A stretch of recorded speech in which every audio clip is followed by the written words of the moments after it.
Good morning, and we're so thrilled that all of you are here today and that we can have this group and collaborative kind of conversation.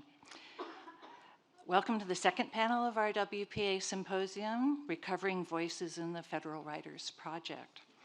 I'd like to open by saying that the Library of Congress acknowledges the indigenous peoples of the United States, including the diverse and vibrant Native communities who make their home in this area today. And we pay our respect to the first peoples and stewards since time immemorial of the lands where the library now provides its services and we're gathered today.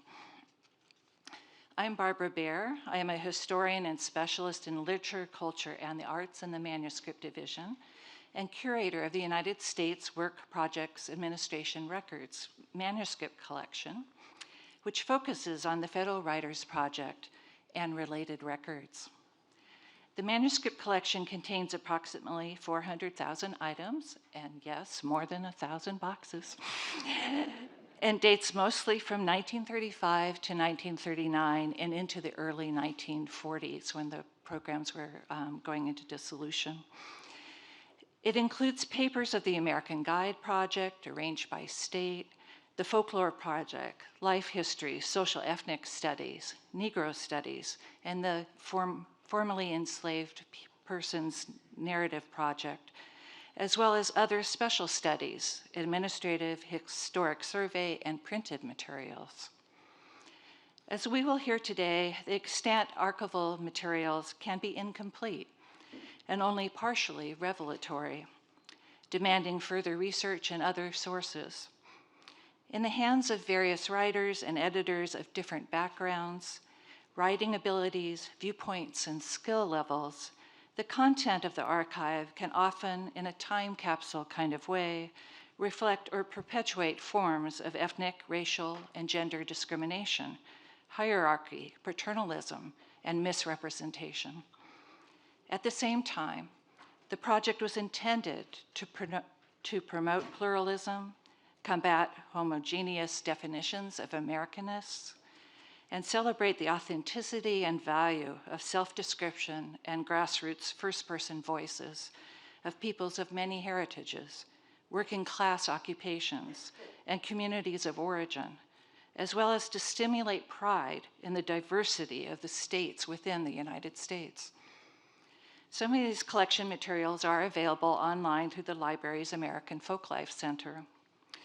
The library is rich in materials related to other Federal One projects as well, including digitized items from the Federal Theater Project, which include English, Yiddish, Italian, Spanish, French, and German language material, hosted online by the Music Division, and including playbills that have been transcribed through the library's By the People crowdsourcing transcription project. Our Prints and Photographs Division has extensive primary holdings in the WPA poster collection, the closely related Farm Security Administration and Office of War Information Photography collection, photos and drawings from the Federal Writers Project, and other materials, many of which you can access online through the Prints and Photographs online catalog. We have many additional resources in print form, and we also host electronic newspaper databases. Our resource materials are complemented by further records held at the National Archives and in various state level and university collections nationwide. It is my very great pleasure today to introduce our panelists. I regret to say that Maureen Curtin, the Associate Professor of English at the State University of New York, Oswego, was unable to join us today, and she sends her regrets. Maggie E. Morris Davis will be an assistant professor of English at Illinois State University in the fall of 2023. She earned her PhD in English from Southern Illinois University, Carbondale. Her research focuses on class and childhood and youth, and how these, as social constructions, enter not only our language, culture, and literatures, but also our classrooms, curricula, and pedagogy. She will be discussing today the subject of her Kluge Fellowship here at the Library of Congress, pursuing archival research toward her project, Finding the Child in the Federal Writers Project. Greg Robinson is professor of history at the University of Quebec in Montreal. A specialist in U.S. political history, he is the author of By the Order of the President, which uncovers Franklin Roosevelt's central involvement in Japanese-American confinement, and the prize-winning books A Tragedy of Democracy on Japanese-American and Japanese-Canadian confinement in transnational context, and After Camp, centering on post-war resettlement. His most recent book, The Unsung Great, is an alternative history of Japanese Americans. He will be speaking today on the presence of Asian Americans in the WPA and the particular case of the Nisei writer, Eddie Shimano. Co-presenting with Professor Robinson is James Sun, a historian, educator, and research analyst whose interest in Asian American history stems in part from their own Chinese American identity, growing up in a Midwestern suburbia, as well as interest in the world around them. At Yale University, they majored in global affairs and statistics and data science with a minor in Chinese, while working at the Yale Office of Sustainability. Their work involves researching people from the Asian diaspora, teaching various disciplines, including a year-long Fulbright Fellowship in South Korea, mentoring students of all ages, and working at an environmental nonprofit. They have written on immigration during the Chinese exclusion era with the Angel Island Immigration Station Foundation. They will speak today about Chinese American poet and writer Gerald Chan Sieg of Savannah, Georgia. Diana Noreen Rivera, who goes by Noreen, is Associate Professor of Literature and Cultural Studies at the University of Texas, Rio Grande Valley, and coordinator of the university's Voices of a Pandemic Oral History Project, a public-facing digital archive in partnership with the University of Texas at Austin, Voices Oral History Center, which preserves stories of Latinx communities affected by the COVID-19 pandemic. She is currently working on a study of the Cold War era writings of Chicano icon Americo Paredes. She will be presenting today on collector and playwright Aurora Lucero White and the complex configuration of Nuevo Mexicano identity in the New Mexico Federal Writers Project. And Maggie, you can take it away.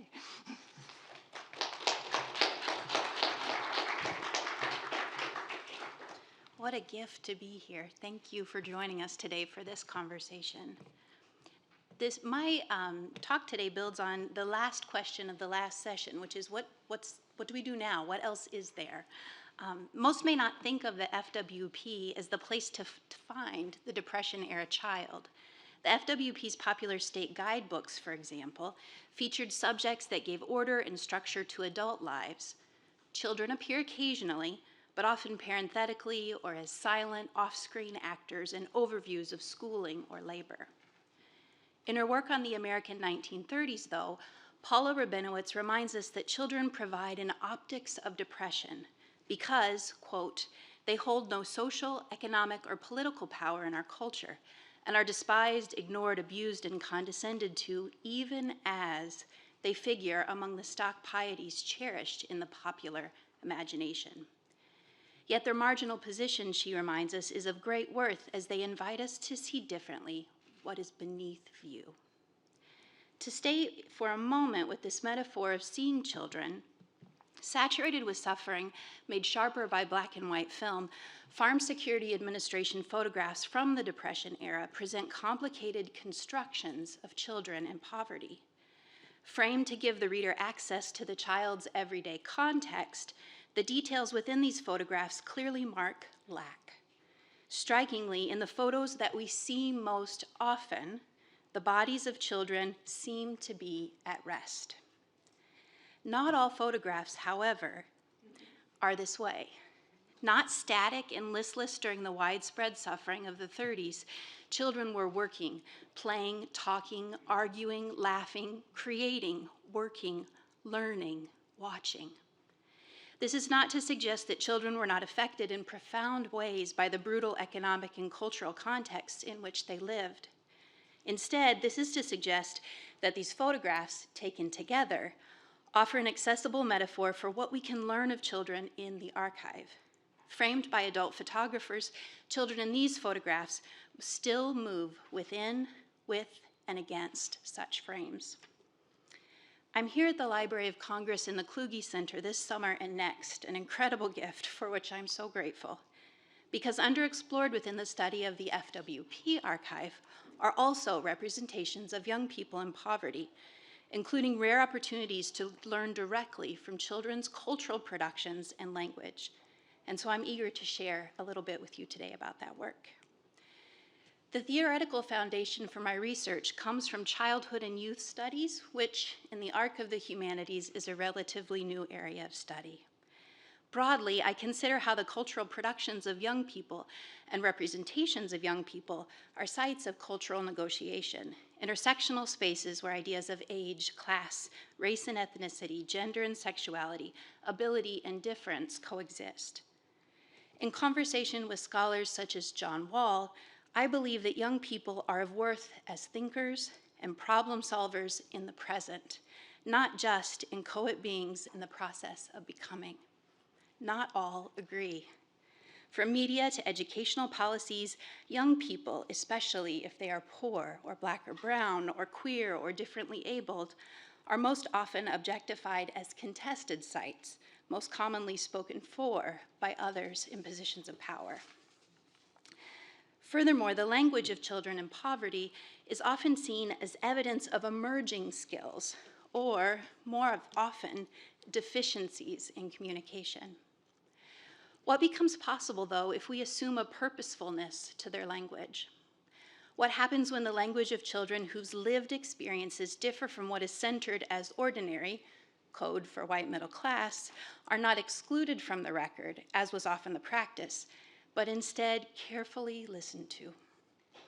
Mara Gubar, Karen Sanchez-Epler, and others have claimed that children begin life immersed in discourses not of their own making, that affect how they see themselves and the world. But Gubar says that children are simultaneously scripted and scripting. Others language this as children come into worlds constructed, which they begin to reconstruct, or they are shaped and reshaping. For me, then, the archive is a powerful entry point to considering not only how young people emerge as sites of cultural negotiation, but how, when we have the opportunity to access their cultural productions, we can see how they've scripted, negotiated, shaped. To be clear, it isn't new to argue that systematically marginalized voices speak within and against systems of power. I do, though, see a crucial space for reading these voices within the cultural shifts in childhood in the 30s, as well as the FWP's work to document, perhaps more broadly than ever before, ordinary people across the nation. So to offer an example, I came to the children's rhymes collected by the FWP through Sarah's work, finding some of Ralph Ellison's rhymes, and then her work tracing them into the novel Invisible Man. Other scholars, such as Molly Rosner, offer readings of some of the same rhymes more broadly as evidence of emerging children's consumer culture. I'm interested, which won't surprise you now, though, in how they offer opportunities for us to see young people's capacity for and understanding of language. Ellison's FWP work offers additional insights, as his accompanying field notes offer rich context that wasn't often logged in the reports of other field workers. For me, the language that Ellison recorded here of Black children in Harlem at play represents a kind of cultural production not often heard, looked for, or listened to in the 30s, a way of making meaning that signifies an understanding of class and race, of the limitations and joy within a cultural context, as well as the agency embedded in language choices. My work with Ellison's archival material is informed by this idea of anti-language, a concept central to my work that I've kind of pulled forward from the sociolinguists, specifically Roger Fowler, who defines anti-language this way. It's not just verbal play, but it facilitates an alternative social and conceptual reality for its speakers. So it pushes against, right, the parameters within discourse of power and privilege. And so what we see in these rhymes is a child's emerging subjectivity, right, from these distorting social circumstances. As I've worked in the archive to catalog these rhymes, I'm struck by how children's anti-language across the rhymes does three things. One, it establishes a common discourse separating insiders and outsiders. Two, it creates new narratives. And three, it reclaims or relexicalizes language. And I'm going to offer in this rhyme here a close reading, which is an example of that third thing. Here you see that Ellison, if the type is too small, I'll read some of his field notes here. Ellison registers, quote, one boy's attitude toward PS 89, Public School 89, noting that the first version of the rhyme was recorded before the child knew his words were to be taken down, and the second, more respectable version, when he saw the pencil put to paper. This is record of the child's language choices. The original rhyme, unstated in the paper you see here, centers Public School 89 as its subject. The first recorded rhyme shows the child relexicalize the subject as the city dump, an immediate shift that indicates the child's perception of the school. City dump, after all, not only signifies distaste for school, but also the child's framing of the school as in possession of the city, as a product of the larger social structure, which assigns value or doesn't. Furthermore, the second recorded rhyme shows the child's awareness of an external audience, the expectation of how one is supposed to revere school, and the dexterity to immediately relexicalize again, White House, to adhere to what the child sees as, to borrow Ellison's language, respectable. We have no question which rhyme the child would use with PS 89 classmates.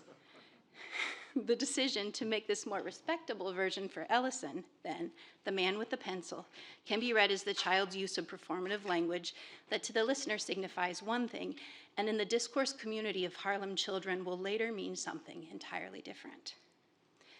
This example of improvisation and innovation of folk rhymes offers us the opportunity to see children in the process of defining their street and their neighborhood. And as I'm finding these same patterns in other rhymes collected by FWP figures such as Fred Rowland, who also wrote about them for New Masses, and Hilda Polacek in her writing and in her work in Chicago outside of Hull House. If we read this way, as readers and scholars and teachers and citizens and human beings, we must first acknowledge that young people's capacity for and understanding of language. It is then that the work becomes ours. The discord or difference that we find in the language of poor and marginalized children prompts us to stop and listen again. Gabrielle Owen argues that notions of dependency have wrongly construed perceptions of childhood and youth by disregarding the ways we are all, regardless of age, interdependent. In other words, we are inextricably bound to one another. I believe that if we can learn to read differently the language of children in poverty, an ethical response is possible because what we have thought or understood previously has been disrupted. At its best, the work of the FWP invited disruption and a response to. And in its archives, constructed and reconstructed, in its archives, beneath view, there are young people scripted and scripting, constructed and reconstructing, shaped and reshaping. Stopping to listen, I'd argue, helps us to see then and now a society woefully out of balance. Thank you.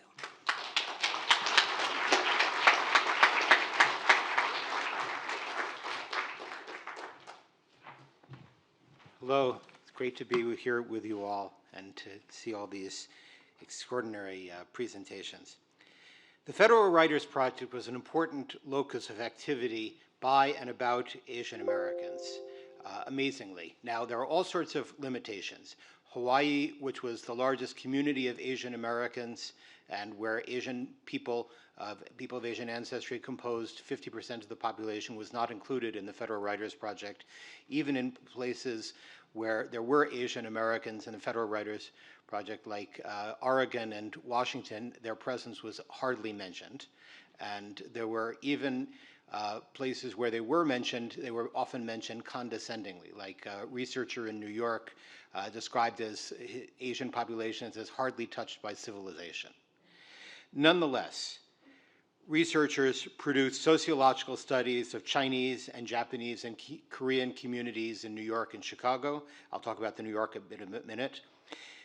Reported on Filipino agricultural labor and unionization in California, and even went to places like Mobile, Alabama, to discuss Asian flower growers, or as James will discuss, Savannah, Georgia.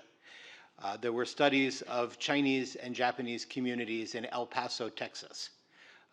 People cast their net large. Furthermore, the FWP and other WPA programs hired talented Asian American writer-researchers. Party Lowe, author of Father and Glorious Son, wrote reports on San Francisco Chinatown. Mei Matsumoto canvassed homes in Oakland for employment data on Japanese families. Two Chinese-American authors, Stephen Moy and Peter Chu, helped produce a 2-volume history on Chinese theaters in America that the San Francisco Theater Project published. John Y. Lee collected Chinese-American narratives in Oakland. Joe Morrisui collected information on Chinese and Japanese communities in San Francisco.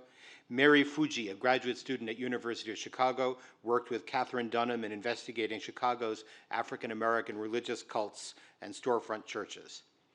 The most amazing Federal Writers Project unit was the New York unit, led by an immigrant Korean intellectual named Seung-Hwa Ahn, who reported on Chinese communities extensively and on Japanese communities, Korean communities, Hindu, East Asian communities, Filipino communities, and even Indonesian communities in the Myrtle Avenue section of Brooklyn. And if we're talking about new uses of this information, I'm happy to say that I've been engaged by an Asian American textbook project financed by the state of California to report on early Indonesian Americans using information from the Federal Writers Project, which is available nowhere else.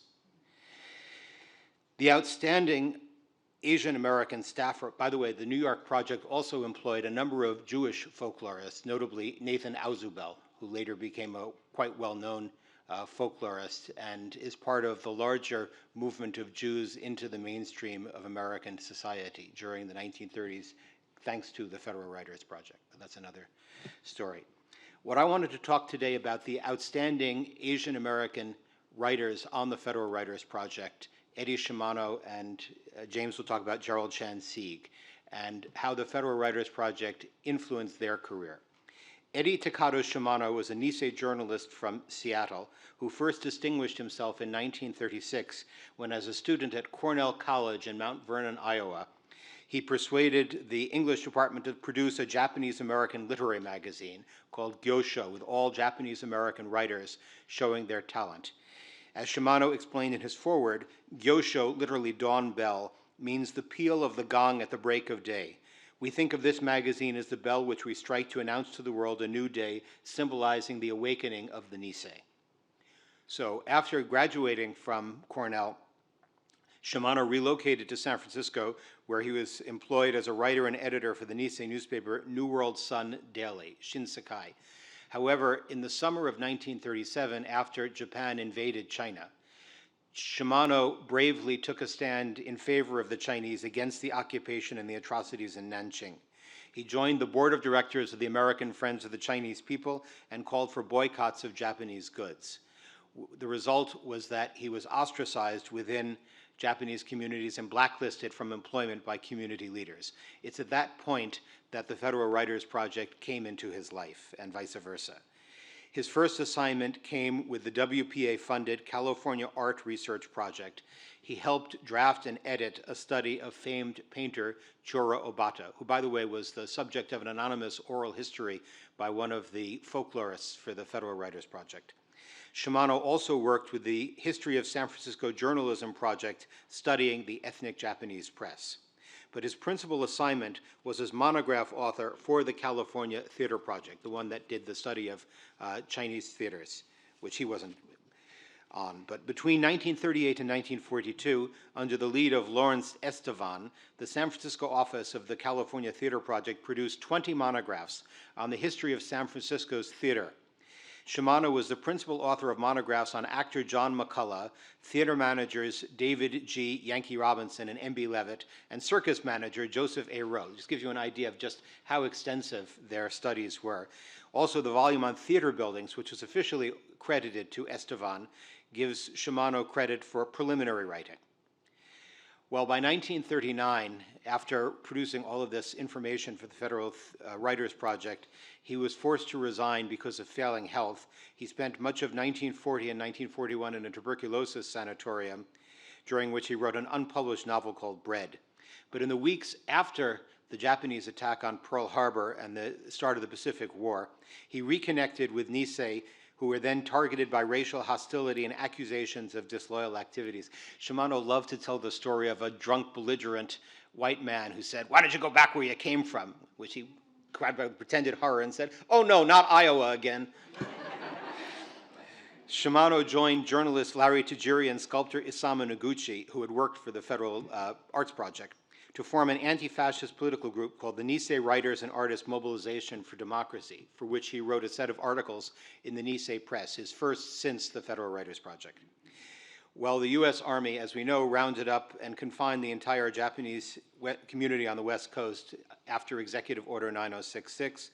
Eddie Shimano was separated from his non-Japanese fiancée and incarcerated in the Santa Anita Assembly Center, where he was given the editorship of the center newsletter, The Pacemaker. Again, his work writing with the Federal Writers Project, giving him experience in working with people from all sorts of backgrounds and all sorts of political persuasions. He complained over government censorship, nothing new to people in the Federal Writers Project, but his editorials and his column, Win, Place, and Show, were popular with readers. In October 1942, he was sent on to the Jerome Camp in Arkansas, where he was again given the editorship of its newspaper, the Denson Communique. As at Santa Anita, he chafed over restrictions on freedom of the press. He told Isamu Noguchi, "I knew beforehand that the Negro problem was untouchable, and I'm told now that anything to do with workers organizing or protesting is also taboo." Nevertheless, he found ways to express his views. For example, in December 1st, 1942 issue of the Communique, he wrote an open letter deploring the shooting of a Japanese-American soldier nearby. But in 1943, the Federal Writers Project experience proved decisive because he was hired by the Common Council for American Unity, a New York-based pro-immigrant group that published a quarterly magazine called Common Ground. Again, because Shimano was able to get letters of recommendation from people across the country of different ethnic backgrounds, he was favored for hiring as a way to get him out of camp. His experience led him also to publish the essay for Common Ground, Blueprint for a Slum. It described the psychological toll of mass incarceration on Japanese Americans, which he claimed would lead to the same kind of social dysfunction which was attributed to other minorities and racialized groups, and he advocated immediate resettlement. His piece was a sensation. It was reprinted in the African-American newspaper Los Angeles Tribune, and then the Los Angeles Tribune's take on it was reprinted in the Catholic newspaper, The Catholic Worker. Ironically, though Shimano's employment with the Common Council enabled him to leave camp, he remained with the cash-strapped organization only for about 1 year. In 1946, he took a position as editor of a new New York Nisei newspaper, the Nisei Weekender, and worked with the New York-based progressive political group, Japanese American Committee for Democracy, on anti-lynching legislation. In the following years, Shimano served as a freelance journalist and housing activist, but he suffered from depression and writer's block and alcoholism. And by the late 1950s, he had been isolated in psychiatric institutions, but then he took a job with the psychiatric institution as a research scientist at the Nathan S. Klein Institute at Rockland State Hospital, where he helped invent a device for continuous tracking of the circadian rhythms of blood sugar, electrolytes, and other components in plasma. He died in 1986, but his career demonstrates the chance that the Federal Writers Project gave writers from non-white minority groups as a way not just to integrate into American society, but to form the kind of connections that would lead to freedom in the case of mass incarceration. Thank you.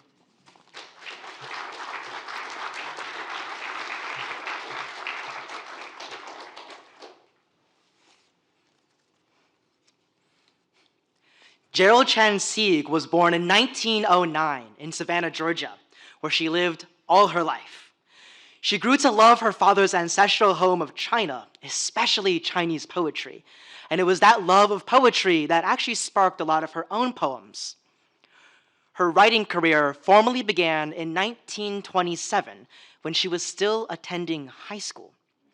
When the president of the Poetry Society of Georgia encouraged her to submit a poem, she submitted a poem to a local competition and won first prize.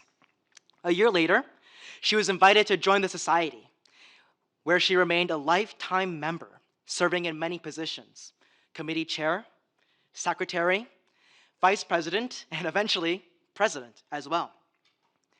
Less than a decade after graduating high school, Sieg began publishing in major newspapers and magazines. In 1936, she published poems in Asia, a monthly journal of Asian affairs.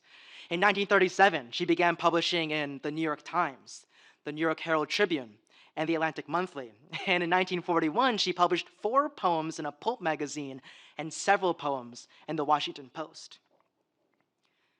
It's remarkable that Gerald Chan Sieg, a young woman of color in the South, gained such an outstanding national platform. Before 1937, there had been hardly any published literature by ethnic Chinese women, and none by US-born Chinese. It was at this juncture that Sieg was hired to work on the Federal Writers Project. She conducted oral history interviews with older Chinese in the American South. In 1939, she wrote Laundryman, her most notable work in the Federal Writers Project.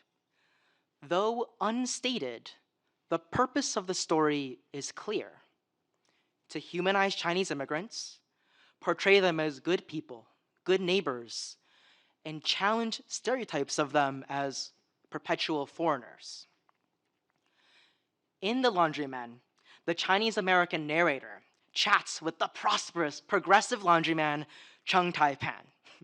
He's actually Sieg's own father, though that point is not explicitly stated in the text itself. The conversation takes place in Chung Tai-pan's own house, which is decorated with both Chinese artifacts and Western antiques. He describes how he's devoted to Chinese heritage, but also assimilates to white American norms. He even supports his children's own marriages to white Americans. But what's amazing is the absence of any discussion of anti-Asian discrimination, despite the author's own experiences. No one alludes to the fact that they were initially barred from public school in Georgia, or that their marriages with white Americans were illegal in Georgia at the time, or the big elephant in the room, the entirety of the Chinese Exclusion Act itself. Sieg's work for the Federal Writers Project served as a key inflection point in her writing career. In many of her later writings, she worked to similarly humanize Chinese people. She also branched into other mediums. She not only published poems and chapbooks, but also began publishing children's books, delivering lectures, and even writing local newspaper articles. For example, around 1940, she published a children's book, Mimi's Lost Mother, which describes many Chinese people warmly helping a lost boy find his mother. Sieg delivered a lecture a few years later about China before the Daughters of the American Revolution, and she began publishing numerous articles in local newspapers, uplifting minority voices and highlighting minority communities. She adapted one of her well-received articles into a children's book called The Chinese Christmas Box. In it, She described how her devoutly Christian family would order a large box of wares from China and generously share with anyone in the community. Many of Sieg's writings also began openly criticizing discrimination. In her 1982 chapbook, she protests harmful environmental impacts of industrialization. In her children's book, The Hunter's Children, she subtly critiques settler colonialist policies. And in 1997, at the age of 88, she published a poem titled Eve in a chapbook, where she writes a feminist retelling of the story of Adam and Eve, this time from Eve's point of view. Gerald Chan Sieg passed away in 2005.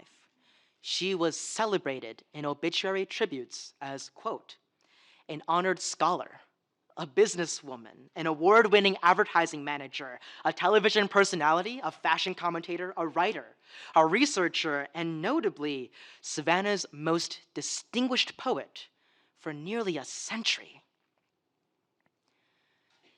Eddie Shimano and Gerald Chan Sieg's works reveal a rare and largely passed over aspect of the Federal Writers Project, its outreach to Asian American writers.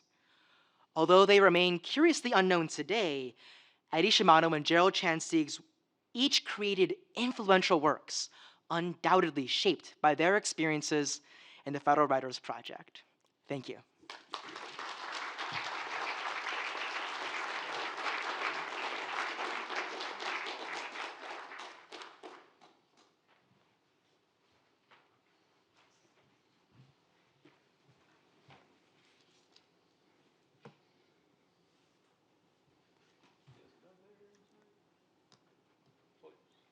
Thank you, Guha. It's a pleasure to be with everyone in this room today and my fellow panelists. Barbara, thank you for that very warm introduction. Let me go ahead and start here. Before I discuss Aurora Lucero White and the significance of her 1937 FWP textual submission, The Corrido and Other Poetic Contributions of New Mexico, I want to remark on the praxis of, or a praxis of recovery. In my experience as a literary historian and scholar, recovery is often not a singular act, but a pluralistic endeavor. For example, several recoveries had to occur across a temporal expanse of nearly a century for me to recover Lucero White's work with the New Mexico Federal Writers Project, as well as to proliferate the voices of her treasured Northern Nuevo Mexicano community members, which she gathered for her folkloric collection. In this latter sense, I not only see myself as writing about Lucero White, but also working with her to extend her recovery and preservation efforts by proliferating the Hispanic voices she collected during her time with the FWP. Oops. First, Lucero White had to engage in primary field work, collecting folk ballads and other poetic genres from the Northern Nuevo Mexicano communities. Second, the late and great Dr. Teresa Marquez, Associate Professor Emerita and former librarian in my doctoral alma mater, the University of New Mexico, had to make an archival recovery of Lucero White's text. In 1994, with the help of funding from the University of Houston's Recovering the U.S. Hispanic Literary Heritage Project, Dr. Marquez recovered the Corrido and Other Poetic Compositions from New Mexico from the Fray Angelico Chavez Library in Santa Fe, and copied it to microfilm. Then the manuscript was digitally recovered by the University of New Mexico in 2011. These multiple recoveries that inform the recovery pipeline allow me to spotlight and to provide a sustained critical recovery of White's edited FWP work and academically recover one of the FWP's notable but largely forgotten cultural workers. Moreover, because I labored on this critical recovery effort, mostly during COVID-19 shutdowns, which included the shutdowns of archives, I am indebted to New Mexico's state archivists such as Thomas Jahan, recently retired director of the UNM Center for Southwest Research, and Dina Hunt, senior archivist at the State Archives of New Mexico. Their labor toward my recovery in the form of prompt communication and digitization of archival documents helped me understand the scope of Lucero White's FWP work, as well as complete my essay for Rewriting America. My recovery efforts also aimed to render a more inclusive biographical recovery of Lucero White's life and death with the aid of digitized newspapers, US Census data, and good old-fashioned phone calls with White's surviving niece and nephew.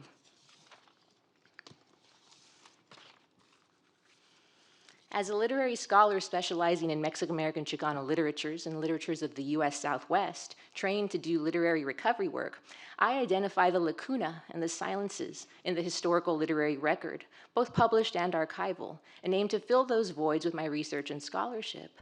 Like many of us here today, I have a special attraction to oral literary genres because of their democratizing effect that can allow for marginalized people, the working class, and the illiterate to tell their stories.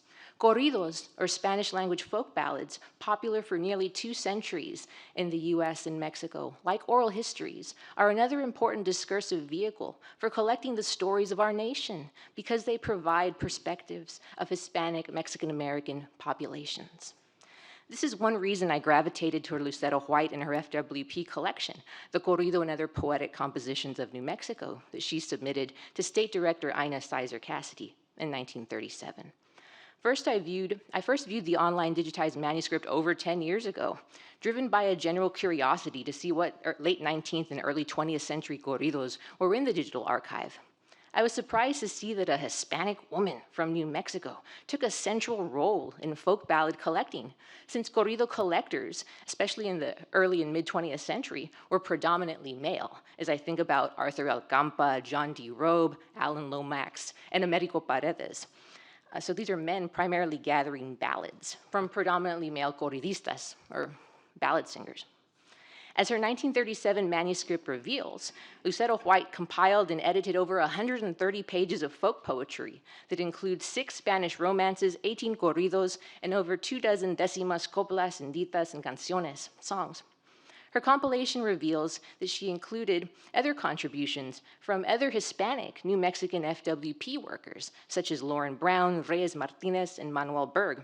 However, she gathered the bulk of its folk production.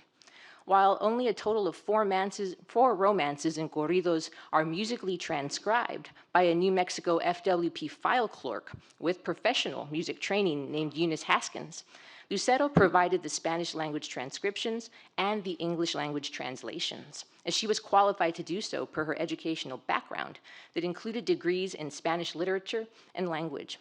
Lucero White's emphasis on the poetic and literary aspects of the folk production she compiled makes this collection a work of the Federal Writers Project and not of the Federal Music Project. As she says in her introduction to the collection, it is her purpose to show that New Mexico has, quote, preserved a literary tradition with rich Spanish, Mexican, and New Mexican influence, and the corrido for Lucero White takes center stage as a poetic folk composition that comes from the lips of the people. Her FWP compilation was ahead of its time for situating corridos as a poetic literary genre.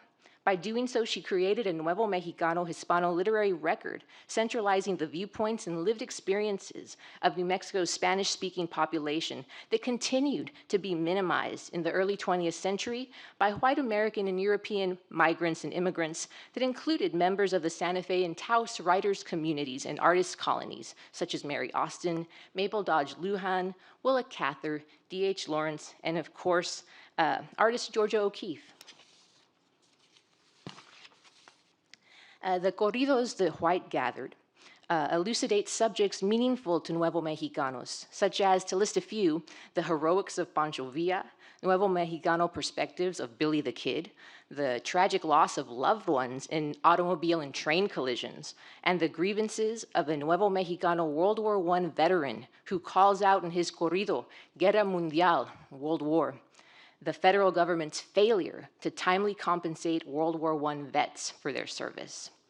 Lucero White was the daughter of New Mexico's first Secretary of State, Antonio Lucero, a progressive Democrat who advocated for Spanish language bilingual education and inclusion in schools, as well as legislation, and she herself was no stranger to politics. She worked closely with her father, advocated for bilingualism, women's suffrage in the state of New Mexico, and she was in Washington, D.C. 107 years ago, acting as an invited interpreter by the State Department at the 1915-1916 Pan American Scientific Congress. Given her family's background in politics, I recovered the corrido and other poetic compositions of New Mexico as a progressive text that provides a counter-narrative to Henry S. Alberg's mandate for New Mexico FWP workers to, quote, try to make the readers see the white summer mid-haze, the dust that rises from the unpaved New Mexican streets, the slithery red earth roads in the winter. In other words, he mandated workers to emphasize the state's local colorful, its romantic regional elements that were out of sync and out of time with 20th century modernity. Ironically, Lucero White's folk literature collection also provides a counter-narrative to her own literature popularized with the FWP, like her essay that was published in American Stuff, an anthology of prose and verse by members of the Federal Writers Project, and her radio play, Kearney Takes Las Vegas, both which largely centralize elite Spanish characters and further a term Carrie McWilliams coined in the 1940s, the Spanish fantasy heritage. To close, I was surprised that Lucero White's FWP work, and namely her corrido collection, has been largely excluded from scholarship about New Mexico Federal Writers Project workers. Researchers like Martha Weigel, Diana Rebolledo, Teresa Marquez, they all offer brilliant studies and edited collections on NMFWP workers, focusing on the contributions of Lauren Brown and Lusage Botkin and Annette Hesh-Thorpe's gathering of cuentos from New Mexican Hispanic women. But Lucero White remained an aside. Sarah provided me a venue for critically recovering a voice, who in turn recovers the voices of her Nuevo Mexicano community. And it also answered an alert written by Chicano scholar Mary Helen Ponce in her 1992 document, The Lives and Works of 5 Hispanic New Mexican Women Writers. Ponce writes, the American literary canon has systemically excluded literature by Hispanics and Chicanos. Hispanic women writers have not received the recognition they merit. The folkloric works of Lucero White remain unknown. Through recovery efforts, I'd like to think this is no longer the case. Thank you.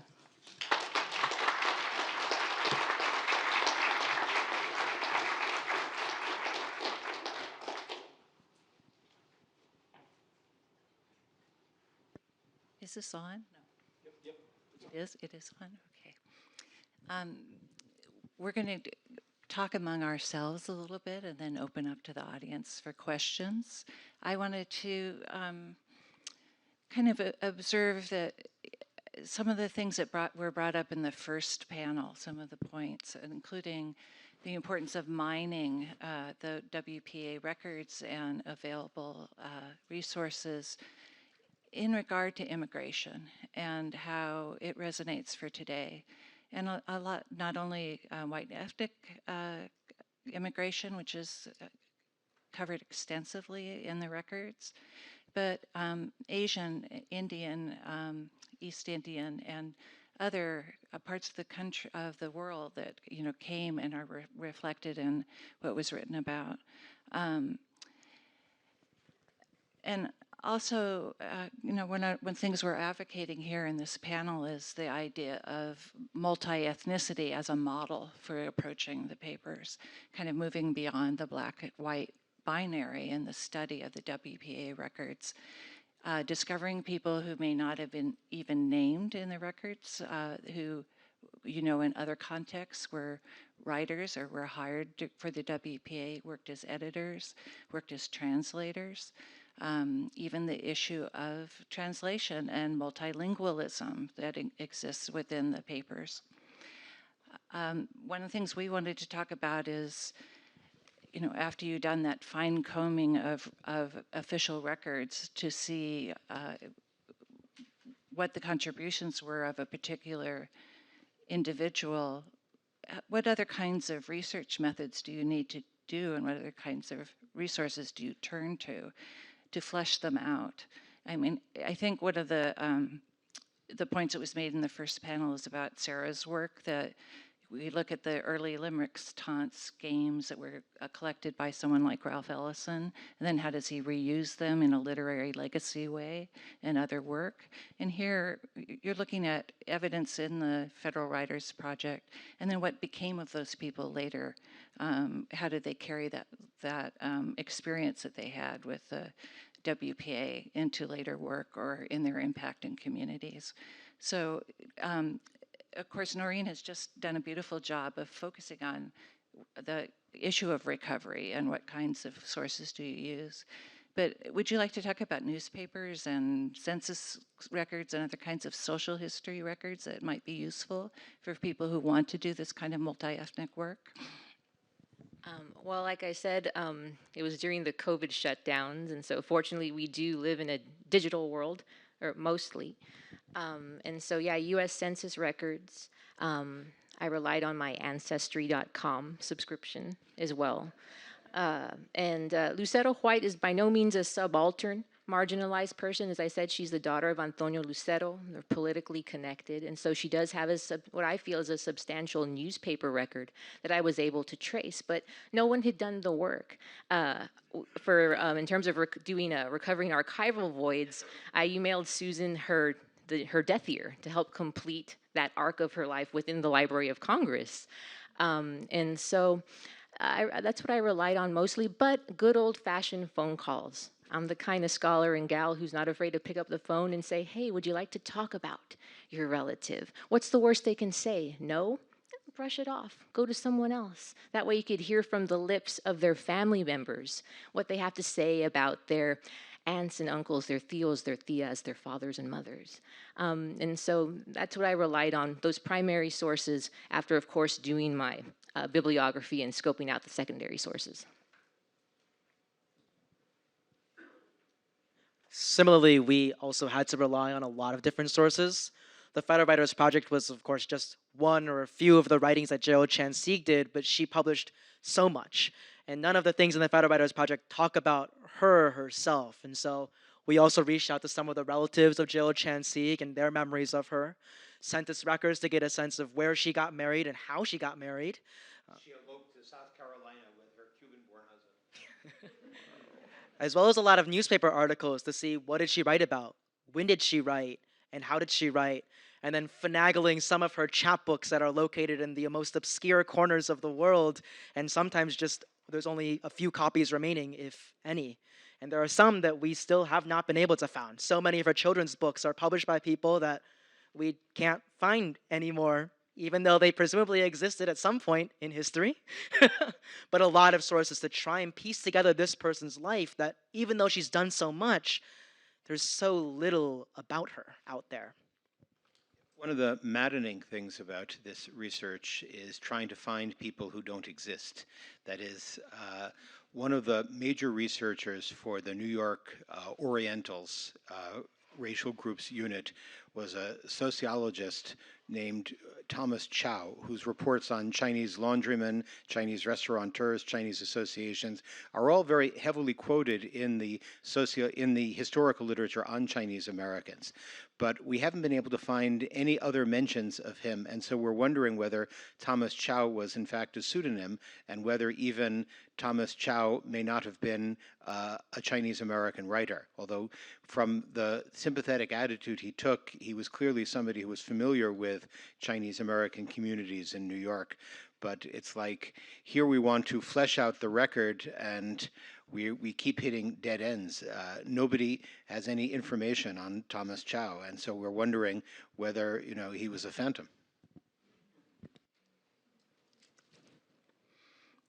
I don't want to leave Noreen out of the, Maggie out of the conversation, or focusing on multi-ethnicity and sources. But also, I think one of the importance of your work is recognizing that another form of a diversity is about age and generation.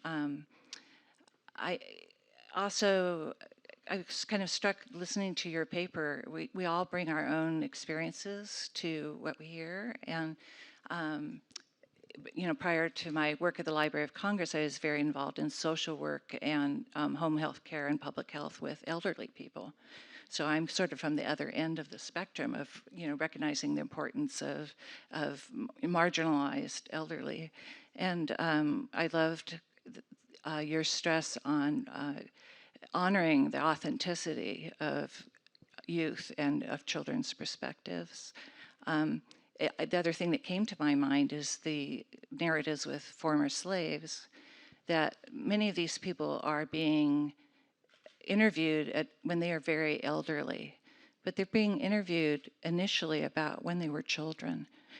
So most of them were extremely young at the time of emancipation.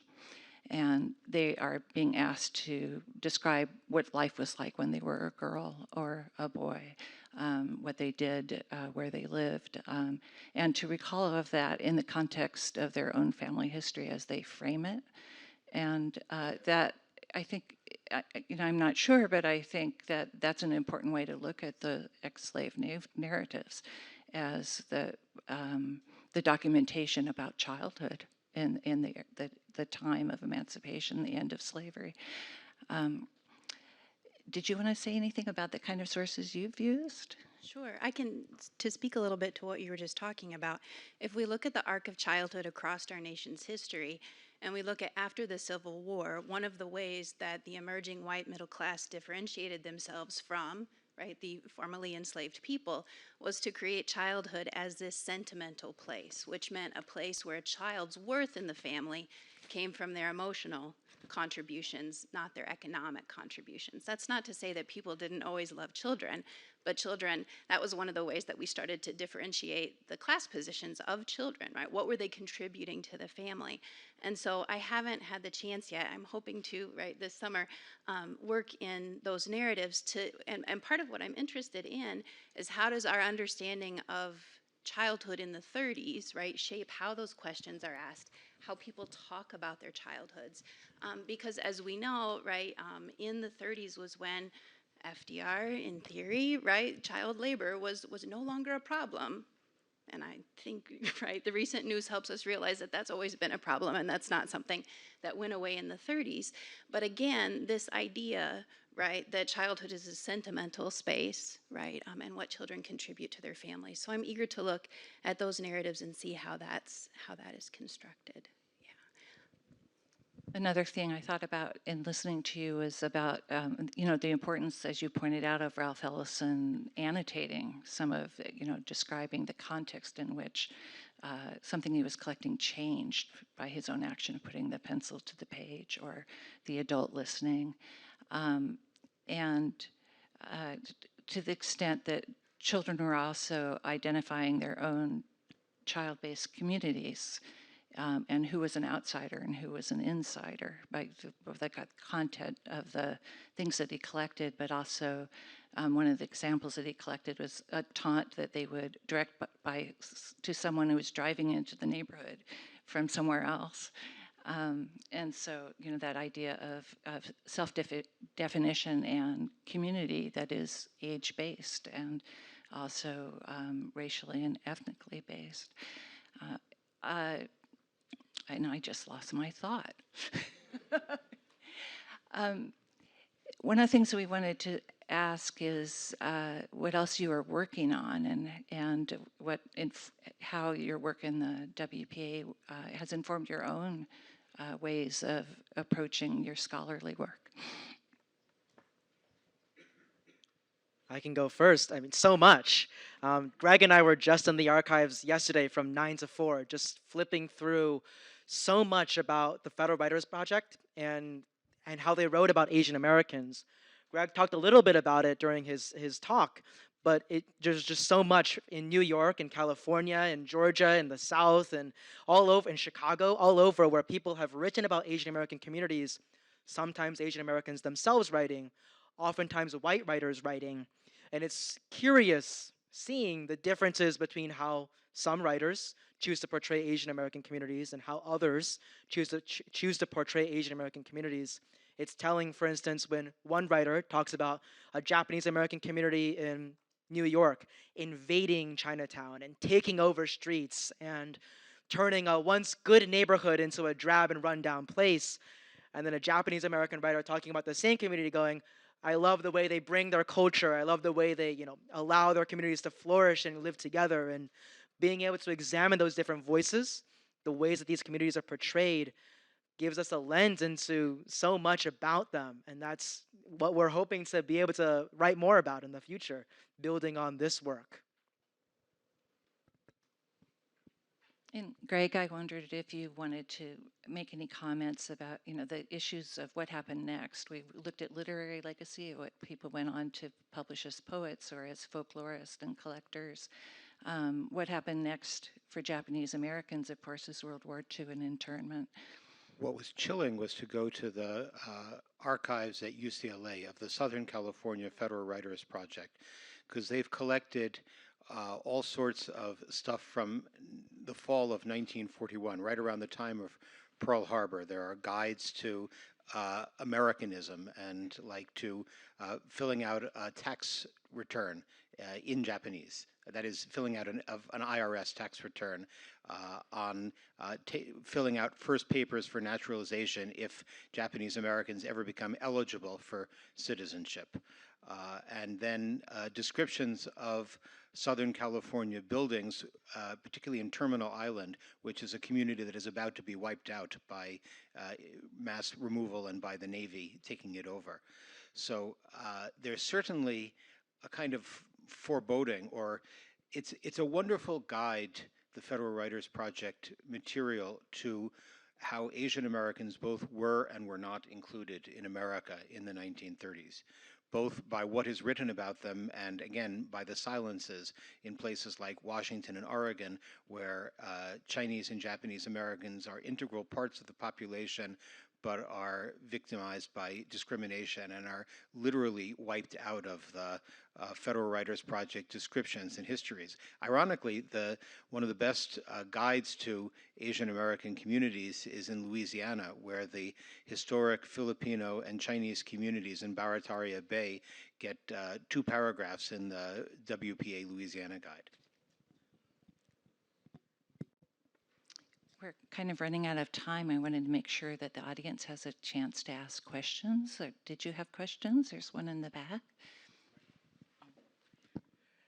You all have revealed a number of discoveries from different ethnicities. The question, and I hope I formed this correctly, are there some insights that you've developed in uncovering these individuals that are unique to the groups that you're studying that most of us might overlook, but that might be useful for anyone else looking into these records? So from an Asian or Latino or whatever, or child's perspective, something about what you've discovered in your research that might help those of us who are looking at it. I'm an information specialist. My area of specialty is genealogy. So I'm combing those narratives to extract any kind of genealogical information. But I know Chinese genealogy goes back quite a long time, but I don't know the culture enough to try to weave my way through to kind of know what to look for. I don't know if that's a fair enough question. The San Francisco, and particularly the New York, to some extent, New York and Chicago a lot, have a lot on Chinese community organizations, things that we wouldn't know otherwise because they were never recorded, or certainly not recorded in mainstream archives. And there are a great many oral histories of Japanese immigrants which talk about their immigration experience and how they had to adapt to life in the United States, but how their childhoods in Japan affected their essential formation of character. So I think that I would say that discussion of actual community institutions, where these restaurants or social groups are located, past the stereotypes of tongs, past the stereotypes of opium dens, it really gives an in-depth view of the actual neighborhoods. I would say that through working with Aurora Settle White, I think that more attention should be given to, and I've definitely brought it to my consciousness, is translation work. bilingualism in the FWP. So maybe Chinese documents, Spanish language, and also just the question of what comes to the fore with the FWP west of the Mississippi in the American frontier, and what was at stake for the Western states versus there's so much work comes from the East Coast, right, and the dominance of the metropoles in the East, and so that's kind of what I'm starting to work through and think about, and to answer Barbara's question from the previous cycle, what comes next. And so definitely, I think more work on Hispanics, Latinos, and that really beautiful term of contemporary time, Afro-Latinx. Who knows? It's ripe, it's open.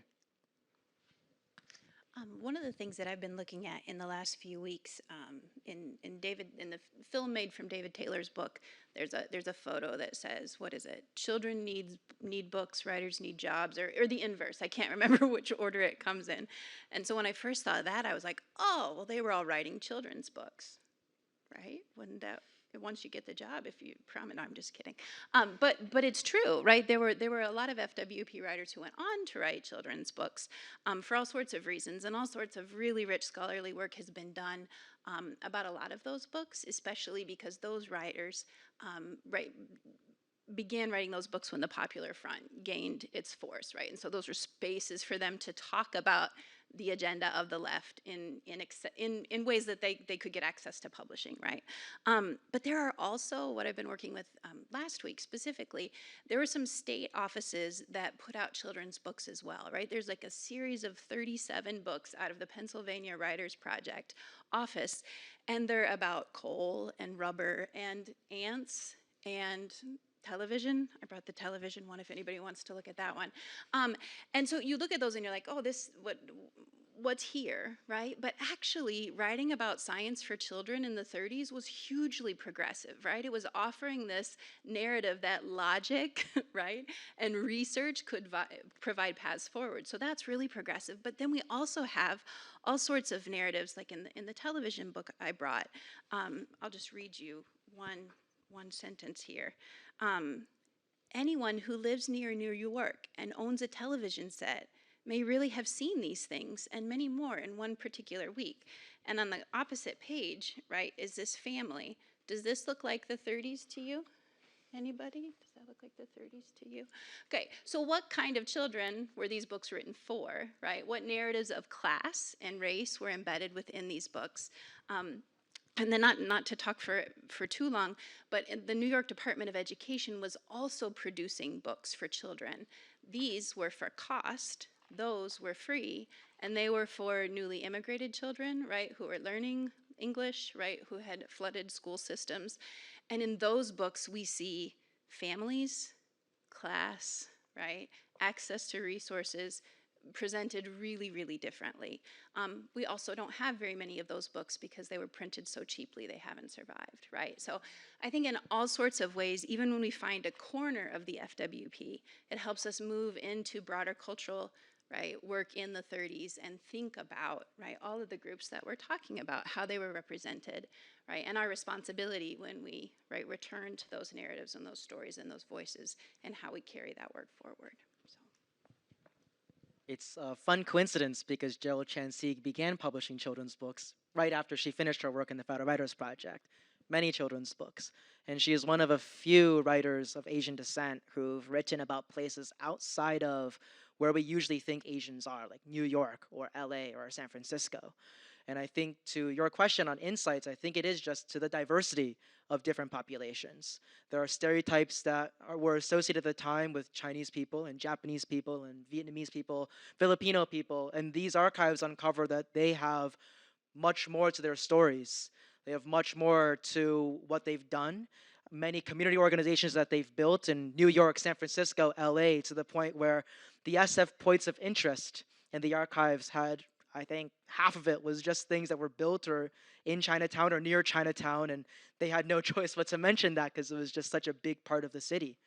And so that diversity is incredible. I was so delighted that in the New York branch of the Hindu research, they mentioned the New York Vedanta Temple, which is now just celebrating its 100th anniversary. So, they were bringing this information to the attention of Americans at a time when people didn't know that East Indians existed in New York.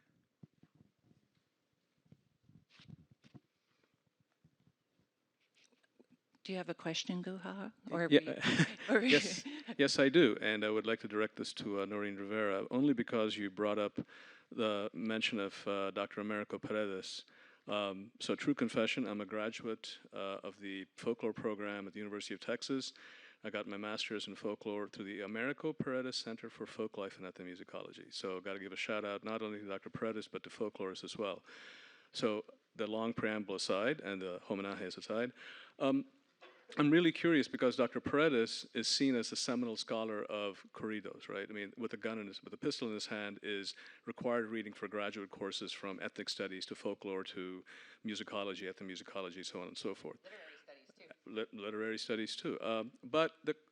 So to Lucero White's sort of in a pioneering work, do you see traces or any kind of cross-pollination Dr. Paredes' work from the New Mexico project, Writers Project, or does it work in that kind of way? Yes, I think there is, because Paredes, as you mentioned, with his pistol in his hand, El Corrido de Gregorio Cortés, folk ballad hero, right? And so she brings up Pancho Villa, and so she's looking at ballad heroes as well. But there's also that why I think this work is so progressive is because she's silencing finally that Spanish heritage fantasy. Oh, I'm the descendant of such and such conquistador directly from España. It's like, no. We have to remember that there was not this Mayflower from A to B going from Europe to Plymouth Rock, right? There was a landing of conquistadors in the cradle of Mexico, and then after a course of nearly 100 years or more, there's a migration upward. And so there's this Mexican identity that Paredes is so prominent about recovering, and Lucero White is doing this 20 years prior in the 1930s during a very progressive time as well. And so I see her as a forerunner in many ways who deserves more recognition for that. I see by my watch it's nearly lunchtime, and thank you so much, all of you, for your wonderful presentations.